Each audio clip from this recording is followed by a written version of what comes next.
Assalamualaikum warahmatullahi wabarakatuh. Selamat pagi, siang, atau sore, dan salam sejahtera buat kita semuanya. Pada kesempatan kali ini, selamat bertemu kembali dengan saya, dan kita akan memulai lanjutan dari perkuliahan farmakologi molekular. Pada kali ini saya akan menyampaikan materi tentang suatu reseptor yang bernama G-protein coupled receptor atau yang disingkat dengan GPCRS ya. Dan seperti yang telah Anda pelajari pada pertemuan-pertemuan sebelumnya bahwa reseptor itu ada 4 macam. Yang pertama adalah reseptor kanal ion, yang kedua adalah reseptor ini yaitu reseptor terkait dengan protein G, dan yang ketiga nanti ada reseptor protein kinase, dan keempat ada reseptor intrasel. Nah, saya akan menyampaikan 3 materi reseptor yaitu GPCR ini, kemudian dilanjutkan dengan materi reseptor tirosin kinase dan reseptor intrasel. Nah, mudah-mudahan dengan Anda menyimak perkuliahan ini dengan baik, Anda bisa memahami dari cara kerja reseptor ini ya dalam menghasilkan suatu efek biologis di dalam tubuh. Nah, saya akan mulai dari istilah GPCRs ini ya, atau reseptor terkait dengan protein G ini. Nah, pada beberapa literatur lain penulis juga banyak menyebut reseptor ini dengan istilah G-protein link receptor. Nah, artinya reseptor ini sama dengan istilah G-protein coupled receptor. Kemudian istilah selanjutnya yang sama dengan GPCR ini adalah G-protein link to second messenger. Nah, ini menandakan bahwa cara kerja dari reseptor ini nanti akan menghasilkan suatu second messenger atau pemberi pesan kedua di dalam sel yang akan meneruskan signal ke dalam sel sampai dihasilkannya suatu respon biologis atau efek biologis. Istilah yang ketiga adalah 7 transmembrane receptor atau disingkat dengan 7 TMR. Nah, istilah ini hanya berdasarkan bentuk 3 dimensi dari reseptor ini yang menembus membran sel sebanyak 7 kali. Artinya reseptor ini berada di dalam di membran sel ya. Dia terikat pada membran sel. Ya, nanti kita lihat gambarnya seperti apa. Kemudian G ini juga menjadi perhatian khusus ya, karena disebut dengan nama G-protein ya. G-protein ya, ini berarti reseptor yang terikat dengan protein G. Nah, apa G itu sendiri? G adalah salah satu asam amino yang diikat oleh reseptor ini yang bernama guanin. Ya, atau di sini saya tulis guanin nucleotide binding protein. Nah, pada asam amino guanin ini nanti akan ada terikat ya yang namanya GDP atau guanosin difosfat dalam keadaan inaktif, dan dalam keadaan aktif nantinya GDP ini berubah menjadi GTP atau guanosin trifosfat ya, seperti yang Anda lihat pada gambar ini. Nah, secara fisik ya, beberapa penulis buku mengilustrasikan gambar dari reseptor GPCRs ini seperti ini. Nah, yang berwarna abu-abu ini adalah membran sel ya, sedangkan yang berwarna cukup banyak ini adalah reseptor GPCR ini. Anda bisa lihat ada warna merah, biru, ya, hijau muda, kuning, hijau gitu ya. Dan bisa Anda lihat nanti ya, ada angka 1 sampai 7 ini menandakan domain dari reseptor ini yang menembus membran sebanyak 7 kali. Nah, reseptor ini sangat menarik untuk dibicarakan karena reseptor GPCR ini dari beberapa literatur mengatakan hampir 800 gen pada DNA manusia ini menjadi sintesis dari reseptor GPCR ini. Ini baru 800 yang ditemukan ya, tak mungkin lebih banyak lagi. Dan reseptor ini umumnya banyak ditemukan di indera perasa dan ya perasa seperti kulit, hidung ya, yang mana pada indera perasa kita ini bisa menangkap atau mengikat ligan yang berupa senyawa kimia aromatik ya, sehingga kita bisa mencium sesuatu, merasakan ada kehadiran sesuatu yang memiliki bau tertentu atau aroma tertentu ya, sehingga kita bisa merasakan ya, misalnya ya bau makanan ataupun rasa makanan di dalam saluran pencernaan kita, khususnya mulut, dan satu lagi saluran pernapasan di hidung atau di kulit ya.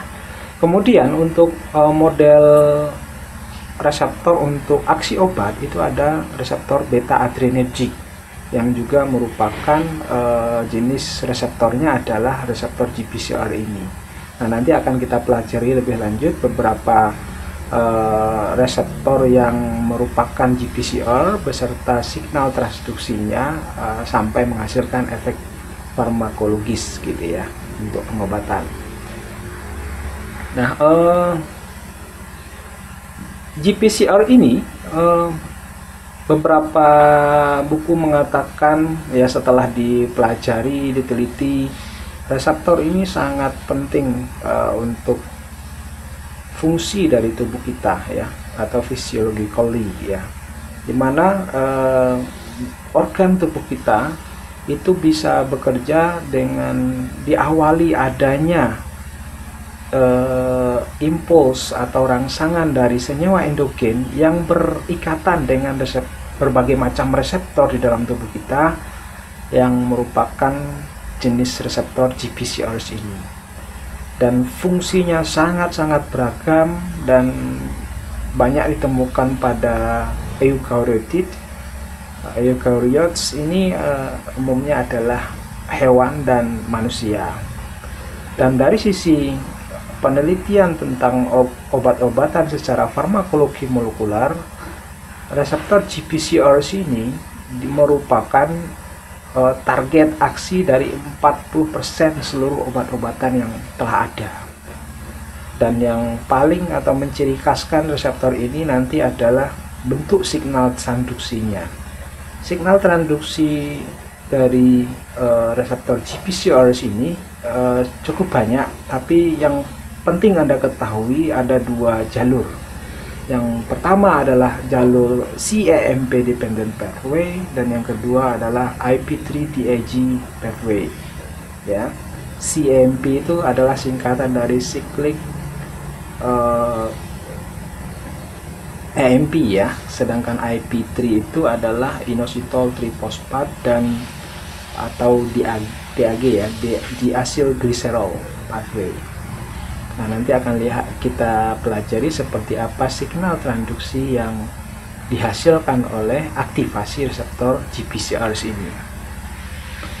Nah, ya ini tadi sudah saya sampaikan, hampir terdapat pada semua jaringan tubuh manusia dan merupakan target aksi dari sebagian besar obat-obatan ya. Nah, kemudian 7 strands membran ya, ini kalau kita gambarnya kita buat melintang seperti ini ya, kita akan melihat 7 domain ya yang menembus membran dari reseptor ini, yang mana ini merupakan susunan asam amino ya, dan terdapat 3 lobes intraseluler dan 3 lobe ekstraseluler yang berupa tali di sini, dan ada N terminal dan C terminal, di mana N terminal ini umumnya terdapat di luar sel, sedangkan C terminal yang bagian ini ya, ini terdapat di dalam sel ya. Nah, ini transmembran helix, kemudian ini adalah terminal chain-nya, dan ini adalah C terminal chain, dan ini tadi adalah extracellular lobes, jumlahnya ada 3. Ini adalah intracellular lobes ya, dan ini adalah variabel intracellular lobes, di mana di sini juga merupakan tempat terikatnya protein G ya, atau protein G binding receptor ya, di bagian variabel lobes ini, antara variabel lobes, intracellular lobes dengan C terminal chain ya. Nah, dari jenis penyusun dari reseptor ini reseptor ini merupakan suatu lipoprotein, di mana ya ini adalah ciri khas dari reseptor-reseptor yang terikat pada membran sel ya, di mana ya lipoprotein itu sendiri adalah bagian terdiri dari lemak dan protein. Dan pada bagian ini ya, kita lihat ya, di bagian ekstraseluler itu ya umumnya adalah tempat terikatnya ligan ya, termasuk nanti obat-obatan, kemudian ada senyawa endogen yang memang dihasilkan oleh tubuh kita, seperti hormon ya, seperti histamin, kemudian norepinefrin, prostaglandin, dan lain-lain sebagainya. Kemudian ligan juga bisa berupa suatu ion, cahaya, senyawa beraroma, feromon, dan lain sebagainya. Dan yang berwarna ini, yang bagian ini G protein ya, ini adalah G protein. G protein di sini sendiri Anda bisa lihat gambarnya ya, ini adalah gambar ketika telah dilepaskan dari reseptor ya. Dia ada 3 subunit, yaitu subunit alfa, beta, dan gamma, dimana nanti setelah adanya interaksi ligan dengan reseptor, maka protein G ini akan dilepaskan, dan protein G ini nanti akan bergerak menuju efektornya masing-masing ya. Nah, efektor di sini bisa berupa sebuah enzim ya, yang nantinya akan menghasilkan second messenger, ataupun berupa kanal ion, di mana kanal ion yang mungkin awalnya tertutup bisa terbuka, dan akibatnya nanti akan terjadi serangkaian aktivasi protein-protein di dalam sel, dan pada akhirnya akan menghasilkan efek biologis atau efek farmakologis dari jika itu adalah sebuah obat ya. Nah, ini adalah keberagaman atau diversity dari reseptor GPCRs ini. Jadi setelah diteliti, ternyata bentuk dari GPCR ini tidak sama ya. Jadi ada berbagai macam, dan GPCR ini dikelompokkan menjadi beberapa famili ya, mungkin juga dibedakan berdasarkan di mana nanti ligan akan terikat ya, apakah pada bagian luar sel atau pada membran sel ya, di transmembrannya, atau di bagian yang lainnya. Nah, setidaknya di sini ada family 1 terdiri dari 1A, 1B, dan 1C. Anda mungkin bisa fokus pada yang berwarna orange ya, itu artinya untuk 1A ligan nanti akan terikat pada bagian tengah dari sel ini ya, untuk transmembrannya. Nah, ini umumnya adalah ligannya berupa senyawa-senyawa odoran atau senyawa-senyawa yang beraroma, kemudian katekolamin, adenosin. Nah, kemudian untuk obat-obatan adalah dari obat-obat golongan opiat ya. Mungkin reseptornya nanti adalah reseptor narkotik di dalam tubuh ya, reseptor opioid ya. Kemudian ada 1B ya, ini ligannya terikat di bagian luar sel antara di lob ekstraseluler bagian kedua dan 3 ya. Dan ini ligannya bisa berupa peptide ya, kemudian ada sitokin, trombin ya. Ini umumnya reseptornya berjenis reseptor famili 1B. Sedangkan 1C ini reseptornya, bagian reseptor yang berikatan dengan ligan itu nanti adalah di bagian ekstraseluler N ya, lobes N dan lobes 2 dan 3. Jadi dari sisi tempat berikatannya berbeda dengan 1A dan 1B ya. Ini biasanya ligannya ini hormon-hormon tertentu ya, seperti hormon-hormon seksual seperti luteinizing hormone dan follicle stimulating hormone, sama TSH ya, thyroid stimulating hormone. Kemudian family 2 ini berbeda dengan 1B, dia memang hampir sama tapi tidak berikatan dengan lobe ya, lobe extraseluler 2 dan 3 ya. Jadi ada perbedaan. Sedangkan family 3 juga sangat jauh berbeda, dia berikatan dengan bagian domain NH3 di bagian luar sel ya. Dan bisa Anda lihat sendiri, nanti Anda perhatikan ya jenis ligan yang bisa terikat dengan family 3 ya, seperti glutamat ya, kemudian GABA ya di bagian luar dari sel.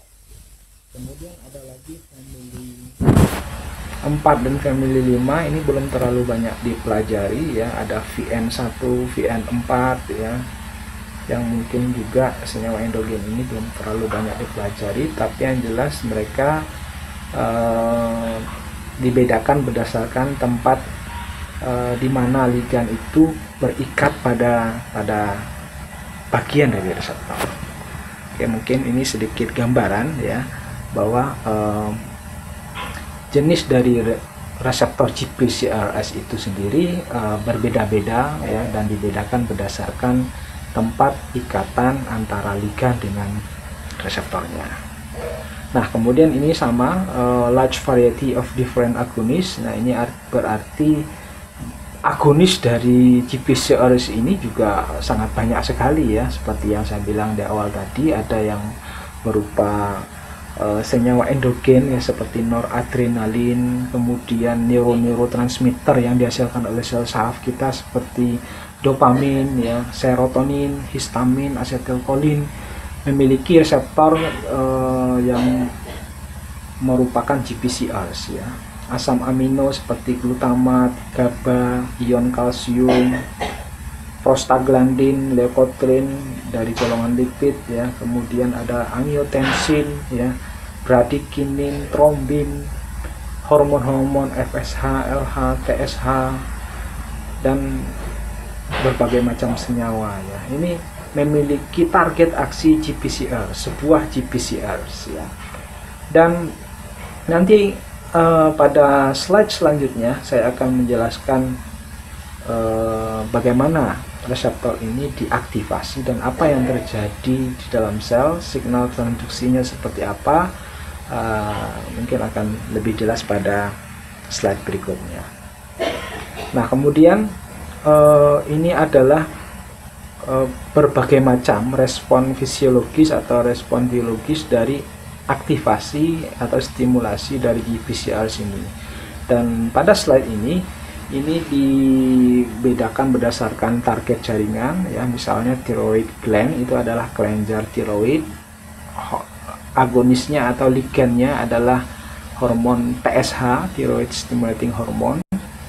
Nah, artinya ketika TSH berikatan dengan reseptornya yang merupakan suatu GPCR, maka akan terjadi penghantaran signal transduksi ke dalam sel dan akan menghasilkan respon akhir berupa sintesis hormon tiroid dan sekresi hormon tiroid ke dalam peredaran darah. Nah, Anda bisa juga lihat di jaringan-jaringan lain seperti jaringan korteks adrenal atau di korteks ginjal, ovarium, otot. Nah, di otot ini ada hormonnya adrenalin atau norepinefrin, dan apabila adrenalin berikatan dengan reseptornya di otot, maka akan terjadi pemecahan glikogen menjadi glukosa yang akan menghasilkan energi. Ya, pada jantung bisa Anda lihat adrenalin atau norepinefrin, ya, ketika dia mengaktifasi reseptornya di jantung seperti reseptor beta 1 adrenergic, maka akan terjadi peningkatan detak jantung dan kekuatan kontraksi jantung. Nah, jadi ini sangat-sangat seperti yang dibilang tadi, sangat penting artinya reseptor ini untuk fungsi dari tubuh kita gitu ya. Nah, nanti bisa Anda pelajari secara mendetail dengan membaca ini ya. Nah, ini yang merupakan aktivasi ya. Jadi ini pengetahuan dasar yang mengajarkan atau memberikan pemahaman kepada Anda tentang aktivasi dari reseptor GPCRs ini. Anda bisa lihat ya di gambar yang ini ya. Ini sebelumnya akan ada terjadi ikatan ligan dengan reseptor ya. Jadi kalau belum ada ligan, maka reseptor ini berada dalam keadaan inaktif, belum atau tidak menghasilkan respon apa-apa. Respon baru akan terjadi ketika ligan telah berikatan dengan reseptornya, kemudian terjadi serangkaian penghantaran signal transduksi ke dalam sel, kemudian baru nanti diakhiri dengan adanya suatu respon biologis ya. Nah, bisa Anda lihat lagi ya bahwa ketika ligan telah berikatan dengan reseptornya, yang terjadi apa? Yang terjadi adalah protein G ini akan aktif ya. Protein G di sini ada, Anda bisa lihat alfa, GDP, beta dan gamma. Ini merupakan protein G. GDP ini nanti akan berubah menjadi GTP ya, sehingga dia punya energi untuk memisahkan subunit beta dan gamma. Nah, subunit beta dan gamma ataupun subunit alfa ini dia akan bergerak kepada sebuah protein yang kita sebut nanti dengan protein efektor. Dia akan mengaktifasi protein efektor yang berbeda-beda dan nanti akan menghasilkan sebuah protein yang aktif untuk mengaktifasi protein lainnya, sampai nanti akan terjadi sebuah perubahan biologis di dalam sel ya. Nanti akan kita lihat beberapa contoh yang lain yang lebih detail ya.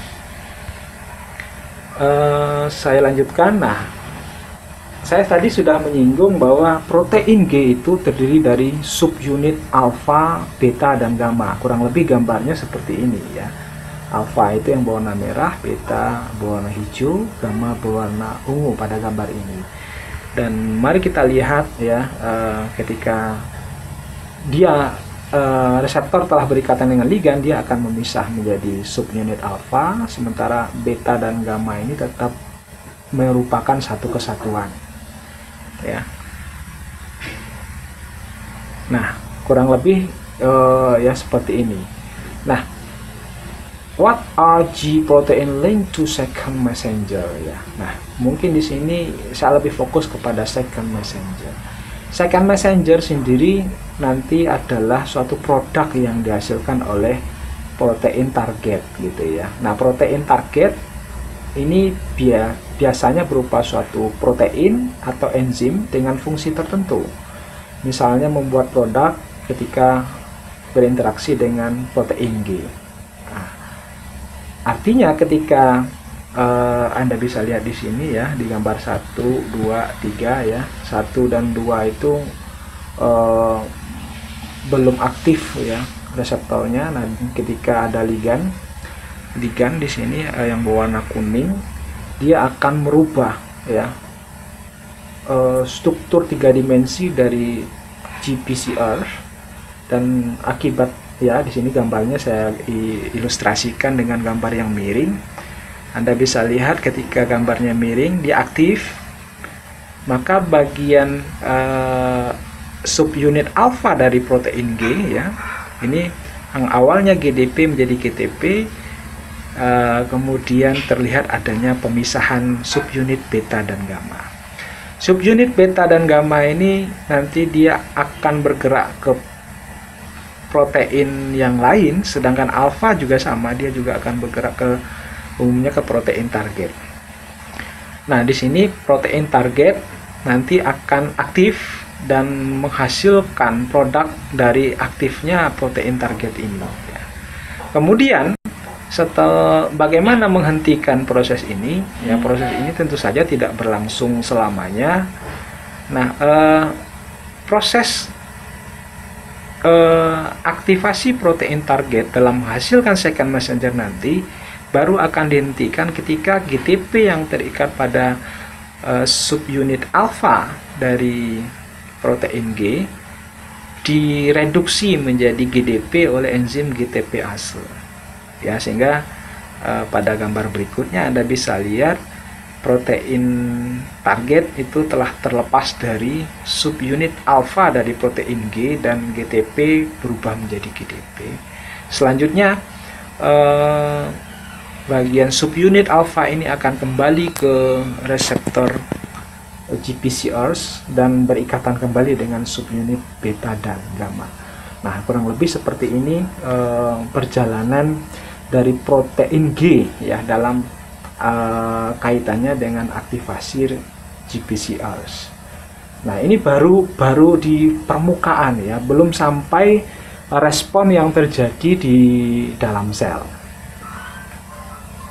Nah, ini adalah gambaran lain ya dari aktivasi GPCRs ya. Bisa kita lihat ada ligan yang berwarna kuning di atas ya, dia berikatan dengan GPCRs ya, bagian subunit alfa, beta dan gamma kemudian aktif memisah, dan subunit alfa mungkin akan berikatan dengan enzim, subunit beta dan gamma nanti juga dia di bagian lain ya akan mengaktifkan protein-protein lain atau kanal ion di dalam sel, dan enzim tersebut menghasilkan second messenger.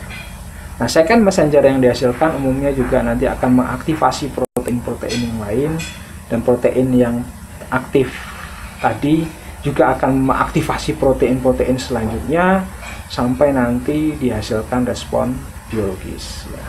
Uji protein signaling ya. Nah, kemudian sebelum kita masuk kepada signal transduksi yang lebih komplit, mungkin kita sedikit jelaskan ya, ternyata ada berbagai macam protein G alpha yang ada di dalam tubuh kita ya, dan ini dibedakan nanti berdasarkan signal transduksi ya, apakah nanti berdasarkan signal transduksi cyclic AMP dependent atau jalur IP3 DIG. Untuk jalur CAMP dependent, protein G alpha itu ada dua macam, yaitu G alpha S dan G alpha I ya. G alpha S atau disingkat juga dengan GS ini artinya sifat dari aktivasi protein G alpha pada protein target ini adalah menstimulasi atau mengaktifkan. Sebaliknya G alpha I atau disingkat dengan GI ini efek dari protein G alpha I ini akan menonaktifkan atau menghambat dari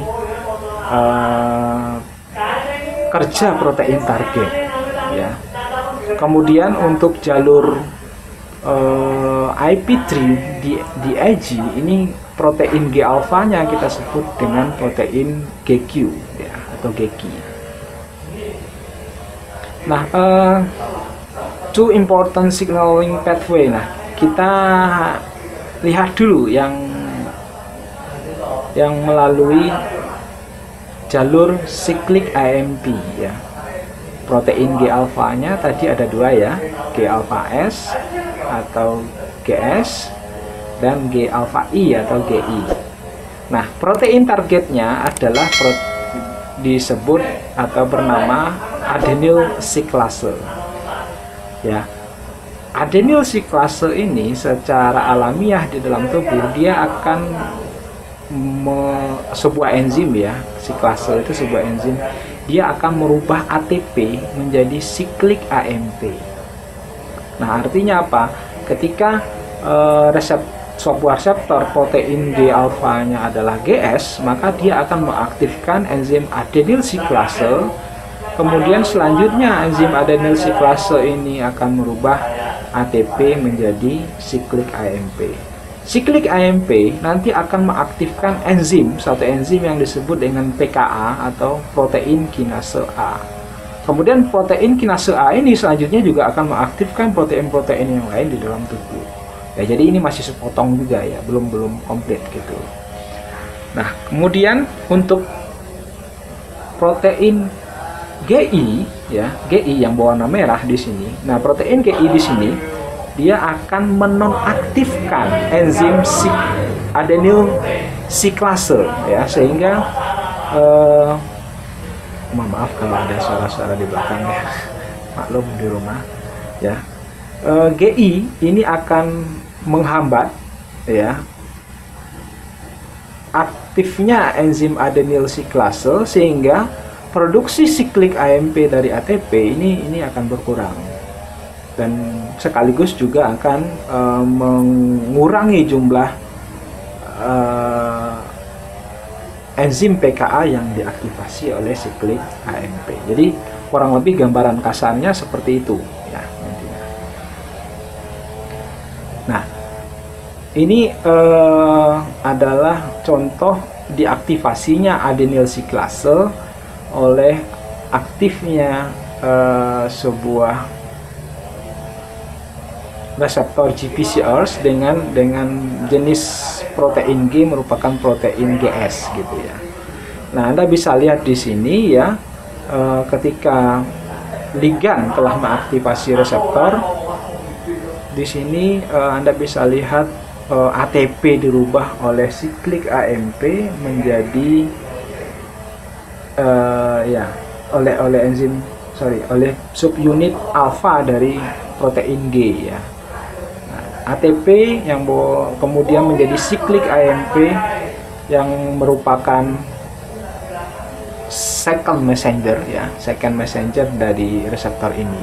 Anda bisa lihat siklik AMP nanti akan mengaktifkan PKA ya, inaktif PKA menjadi PKA aktif yang berwarna biru ya, yang berwarna biru. Kemudian apa yang selanjutnya terjadi pada PKA?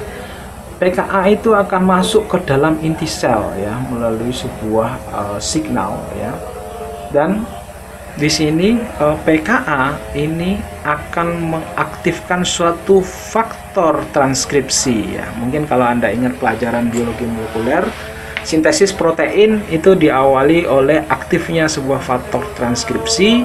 Anda bisa lihat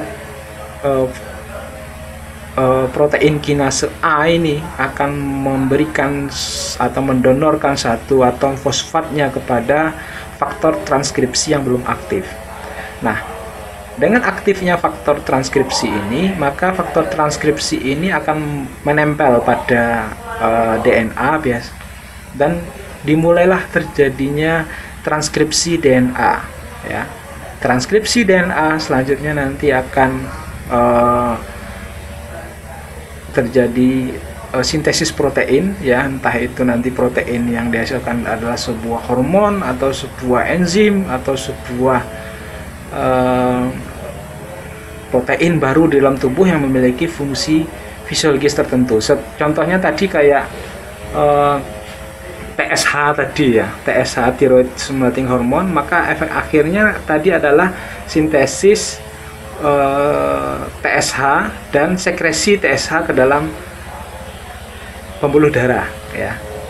Jadi ini kurang lebih seperti ini prosesnya ya, berdasarkan jalur cAMP dependent pathway ya.